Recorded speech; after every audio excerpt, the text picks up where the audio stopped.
This is a Kiritsuke. Kiritsukes are awesome. You can use it as you would a gyuto. You can use it like you would a santoku, a nakiri, even a bit like a slicer. It's very all-purpose. The edge is a straighter edge, not as much of a curve. They come in more lengths than something like a santoku does. If you like santoku, but you prefer something longer, a Kiritsuke might be a great option for you. Real quick, pinch grip. When you're holding a knife, just hold it where it's balanced. Put it between your thumb and your forefinger, grab the blade. Don't grab the handle, grab the blade. Now you've got all the control you need. Tuck your middle finger right up at the back of the blade here. Now you're good to go. When I'm using this knife, I can use it for all types of cuttings. I can use it to push the knife forwards. I can use it if I'm pulling the knife backwards. You can rock with it. You can chop with it, right? It's gonna do everything you want it to.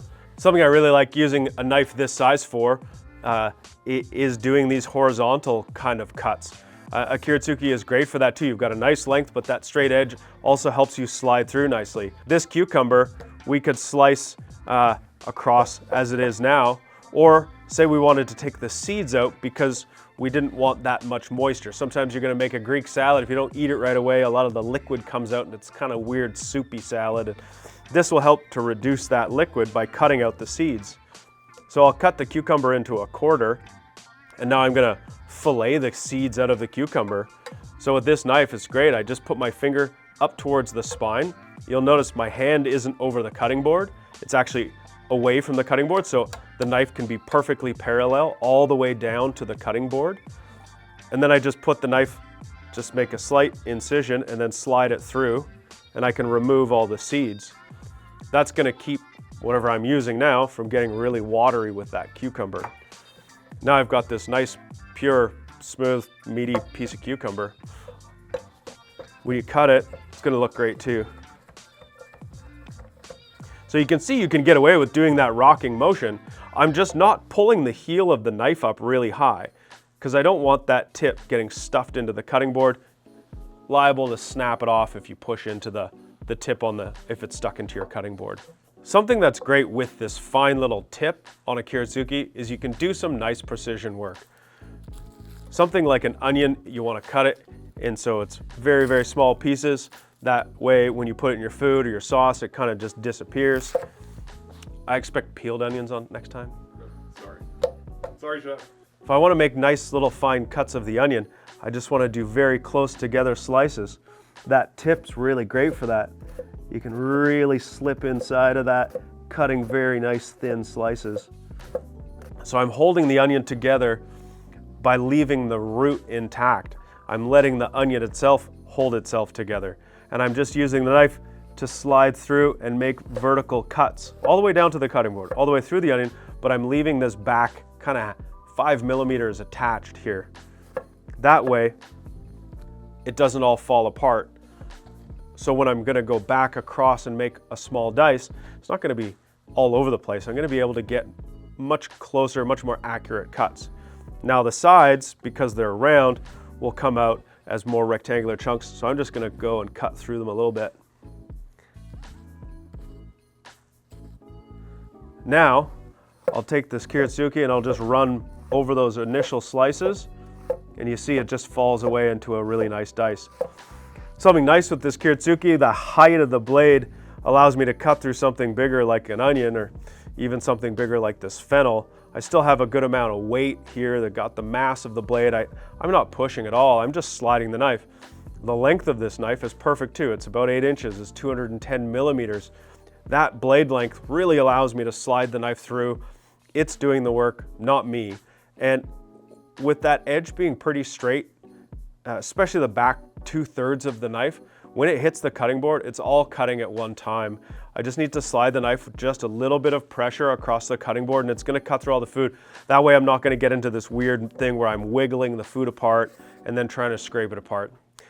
That's just not a friendly thing to do, the edge of any knife, Japanese or not. Scraping your cutting board, you hear your edge scraping, you're hearing it cry.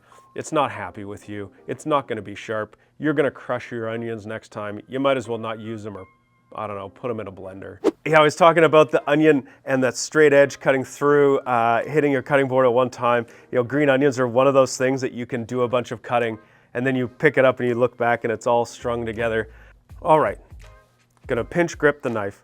I'm gonna cut the hairy ends of the roots off here. I don't really want those. Some people are crazy about green onions and they'll never use the white or they'll never use the green part. I don't know what they're doing. I find the white's more like an onion and the green's more like a chive, so I kind of use them similarly. If I'm gonna cook it, I'll cook the white part and maybe I'll throw the green part in at the end. I don't get too fussed about it. Now, if I'm gonna cut them, I'm going to have the knife, the tip is just riding on the cutting surface, and I'm picking the knife up just enough that the onions are gonna be able to go underneath it. Now I'm gonna pull the knife back. I'm drawing my arm back a little bit, and I'm not starting with the tip behind, because of course they're gonna stab in to the onions. I'm gonna start with the tip just over the end. I'm gonna point the tip towards the cutting board. It's gonna land about there. And I just slide the knife forwards. The first part of that sliding motion, I'm not using any pressure because I don't want to. I want that slide to make the incision through the food. Especially cut something with some skin on it, you want to make that incision, then you add the pressure. Now it's going to slide through. Now you're making that cut. So sliding is really a way to make your knife work. With a knife like this, the weight, I'm just letting the weight of itself pull it through at the end. So I start with my tip, I roll the knife down, so I'm making that incision, and then I just drop my handle until that heel of the knife hits the cutting board. Slide it forwards just a couple more centimeters, and that's it. Pick it up and repeat. Now you'll notice I've got my hand in the claw shape. That's so I've got the rest of my fingers tucked in behind my middle finger. And what you can't really see from my angle is that I've basically got my hand up against this back side of the knife. I'm okay with that. I don't feel like I'm gonna cut myself, and that's because I'm not lifting the knife up too far, right? If I'm gonna try and cut something tall like this onion, and I'm gonna do this, my hand's gonna go underneath that knife. That's not a good idea. I'm gonna keep the knife more parallel to the cutting surface so it's not coming up above my hand. If I'm gonna cut something really big, maybe I'm gonna chop a big head of romaine lettuce, my hand's just gonna be right out of the way. If I'm gonna pick it up above my hand's not gonna be near the blade. But if I'm keeping it low, I can run my knuckle right across the back of the knife, and that helps me to control the knife. It helps me to judge how big I'm going to make my cut so I have nice even sized pieces. And it does something else that I was going to tell you, but I can't remember what that thing was. So instead I'm stalling. It keeps the knife straight. That's what I was going to say. Also, when you're rubbing your knuckle against the back, it keeps your knife straight. By that I mean, it keeps it vertical. So as you're cutting, your cuts are straight. That's what I mean by cutting it straight. Keeps it straight. Okay, the pepper is one of my favorite things to show people how to cut. Sometimes I watch people, they'll cut the top off, they cut the bottom, they throw all that away. That's a lot. The peppers are the cheapest thing to buy, and we shouldn't throw food away anyway. You don't want to eat the green part, and you don't really like the seeds either. So let me show you how to get after this. I'm gonna cut the top off. Good, I can see the inside. You're still gonna use this. The green parts, we're not gonna use those. I'm gonna cut the bottom off, but I'm opening it all the way so I can see right through. Keep that on the side. Okay, still good. Now, you see where the indentation is on the pepper here? You notice that also lines up with the rib on the inside. I wanna get rid of those ribs. I wanna get rid of those wibs. Widowy, I'm getting widow to wibs. So I'm gonna cut just beside one of those ribs. Just drop the tip of the knife through it so it's open. Now I'm gonna put it on the side, and I'm just gonna unravel this pepper. I'm moving my hand away from the cutting board so I can get that knife perfectly flush against the cutting board. That way, I'm not gonna be tempted to point the knife down and cut through stuff I don't wanna cut through. I put my forefinger on the spine of the knife. That way it's gonna ride straight. If you put your thumb by the edge of the knife, because the knife is that triangular shape, if you put pressure down here, the knife's gonna travel into the pepper. That's not what you want at this point. So fingers on the spine of the blade so it's sitting flat on the pepper. Hand is away from the cutting board so the knife can be as flush as it needs to be. And then I just put the pressure. And then as I cut through the rib, I just continually unroll this red pepper. So that is not what I want anymore. It's all attached together.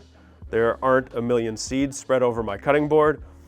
My hand isn't all sticky from the sugars of shoving my hand inside of someone's food, and now I've got this nice, even, flat piece of red pepper to chop up. This makes your job a lot easier if you're trying to cut something nicely. We got nice knives. Let's cut the food nicely too. Why not, right?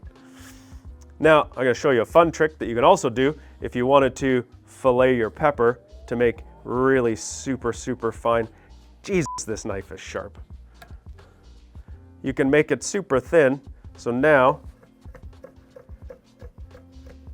you can make these really, really thin threads of red pepper. So good if you want to make something like spring rolls or salad rolls. Awesome. When you want to fillet the pepper, you're basically going to do the same thing you did when you unraveled it. Your hand is away over the cutting board so your knife can be flat to the board. Your finger is going to be up here on the spine. That way it'll cut evenly across. And then you just line that edge of the knife up with about the middle of the width of the pepper, and you just get your knife in and you move it back and forth. You can see it. You can see it inside the pepper. And you might want to take a couple of shots at it. This is still good. You can still use that. You know, eat it, feed it to your rabbit, put it in the soup. But now you've got a thinner piece of pepper. It's great if you want to make a nice garnish for something. If you want to do something really unique, that's something fun, that's kind of a common thing, is you can make something like a Greek salad where you can cut everything in tiny, tiny little pieces instead of cutting it in those big chunks. And then when you go to eat it, although it's the same Greek salad that you've had before, the way it feels in your mouth because of all the tiny little corners and edges of every one of the little bits of peppers and cucumbers and onions and tomatoes that you have, it's a totally different experience, although it's essentially the same dish. So there's a fun way. You're trying to impress somebody with your new knife skills, trying to prove to somebody why it was worth you buying a knife for $400, cook them something great, tell them to shut it. There's a few ways to cut this vegetable. This is called fennel. Sometimes you see it's called anise, mild licoricey flavor. It's really delicious. It can be eaten raw, you can cook it, you can caramelize it. It's versatile. You do want to get one when you grab it, you want it to be pretty firm, not squeaky. If you can squish the layers together, it's really dried out and it's too old, and they're never the price of a cabbage, so you wouldn't want to buy something that wasn't too good. So there's a couple of things. You know, I really actually quite like using the Ben Reiner mandolin to slice this really nice, really thin, to make a coleslaw to go on some kind of a fish or a kind of a summery dish. But let's talk about how we could do that by hand if we didn't have one of those nice little mandolins. So I've just cut the top off, and then there's a core at the bottom that's kind of like a cone shape inside that the thing grows around. But I could try to slice it finely like this, but because it's round on this side, it's hard to control and get those really even slices. So I want to have a bit more control as I'm using my knife. So I'm going to cut this guy in half, just like I would that onion. I'm going to leave that root intact. So you can see that conical shape of the root there. It's not too tough. It's not something you couldn't eat. Maybe if it was a big, really big woody type of fennel, you might want to check that out. But so I've got this little bit of fennel here, but I've cut it so I've got a flat surface. Now when I put it down on the cutting board, it's not going to roll around. When I got more control, chances I make even cuts are higher. I'm going to aim my nose basically right over the edge of the fennel.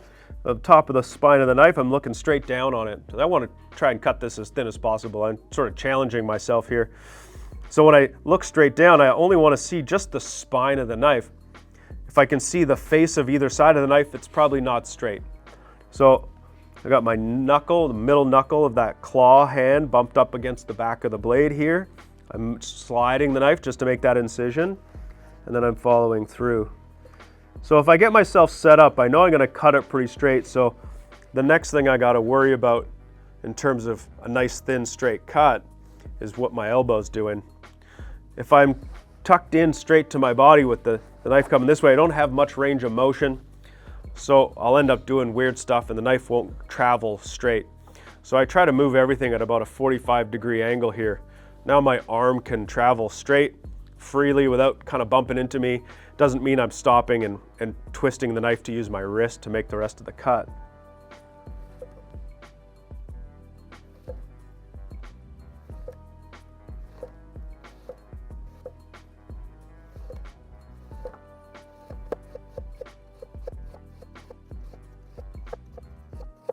It's like that little Zen moment of your cooking day.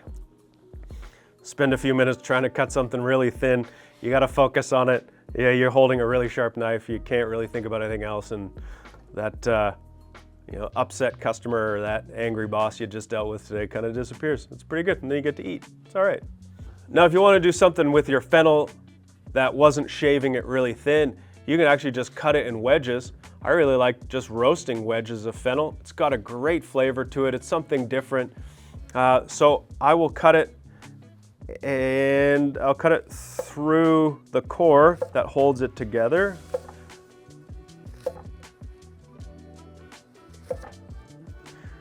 Now I've got these wedges, season them, olive oil, salt, pepper, put them in a dish, maybe a little bit of steam, a little oil, a little water will get some steam, so it'll help to start cooking them. And you can cook them just until they're tender, or you can roast them until they have lots of color, and you can even almost caramelize them like they're onions. Super versatile, try it out. One of the great places to use a rocking, chopping motion is chopping some herbs, something fine like parsley. We're gonna just take this parsley and we're gonna fold it up into a little bundle. And I'm gonna tell you, one of the biggest tricks to doing this is to almost eliminate the need to rock chop over and over and over and over. It's not necessary if you use this technique, because I'm just gonna take this little bundle of parsley. I've kind of packed it in together. I'm not squishing it because I don't want to damage it too much, but it's pretty tough stuff. Now I'm just gonna do that rocking motion over top, but I'm just gonna make basically thin little slices through this bundle of parsley. As I'm doing that, I'm just pulling back on the parsley. And you can see, as I pull back the bundle, the bottom part of the bundle sort of pops out underneath. As it pops out underneath, I chop it. If you've got a really flat Kiritsuke, or even one of those nakiris with a perfectly flat edge, instead of doing the rocking motion at all, you just pick the knife up and roll it in this kind of a circular sort of a motion. You can also pull it backwards towards you. Or pick it up, push it forwards, pick it up, pull it back, push it forwards. As you get to the end of the bundle and it's starting to fall apart, just pile it back up, keep going. Now you've got this parsley, it's already pretty nicely finely chopped. If you got a few big pieces left over, you can go over it again. Just avoid putting your bunch of pressure on the tip of the knife and torquing that edge. The only reason you really need your hand over the tip of the knife is to keep it from bouncing away on you. You shouldn't be pushing down and cranking on the edge. That's just gonna bend the edge of the knife, maybe chip it. It's not gonna help it stay sharp in the very least, so best avoid that kind of a technique. While Nathan's cleaning up after me here, you should like and subscribe. Makes him feel good. I hope you learned something, and I hope you cook something for somebody you like. And I hope they like it. I hope it tastes good. If you want to learn more knife skills or how to use different shapes of knives, I've made a video for pretty much every knife shape under the sun by this point, and if there's one I missed, I sure hope you tell me so I can make another video. So do you want me to cut stuff? Like, is that why all this stuff's here? This video is called How to Use a Kiritsuke.